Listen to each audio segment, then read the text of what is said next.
Say we define an event A as drawing a defective component part out of a batch of finished component parts.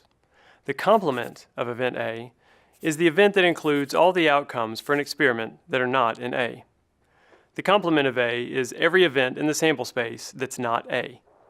In our example, the complement of event A is drawing a component out of the batch that is not defective.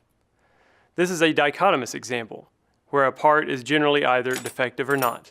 So the complement of event A is pretty straightforward, but that may not always be the case. The notation for the complement of event A is A raised to the C, or A prime. We'll use A raised to the C, which is stated as A complement. Two complementary events, by definition, make up the entirety of possible outcomes of an experiment. A, and everything but A, accounts for all outcomes that we can witness.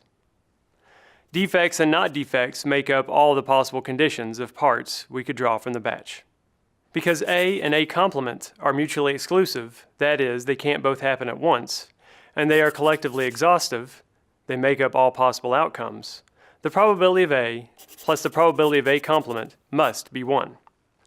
Recall, one of the primary properties of probability is that the sum of probabilities of all mutually exclusive and collectively exhaustive events is 1. If the event A is defined as student making an A in engineering statistics, what would be the complement of A? Making a B, making a C, a D, and an F. For completeness, we could also include administrative grades like withdrawal and audit, but you get the idea. Venn diagrams are helpful in visualizing complementary events. Let's take a look at a sample space that is made up entirely of 3 events, A, B, and C. These events are mutually exclusive and collectively exhaustive. We can look at A and A complement. Highlighting A complement means highlighting everything that's not A. In this case, we shade events B and C. If the probability of event A is 0.35, then the probability of A complement is 0.65. Here's another example where sample space S contains A, B, and C, as well as other events that aren't explicitly defined. There's overlap between events A and B, with C being mutually exclusive of both.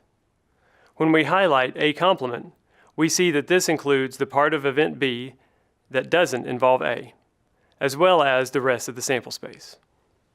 The knowledge of complementary events, especially the fact that the sum of the probabilities of an event and its complement is 1, will be very useful in subsequent probability calculations.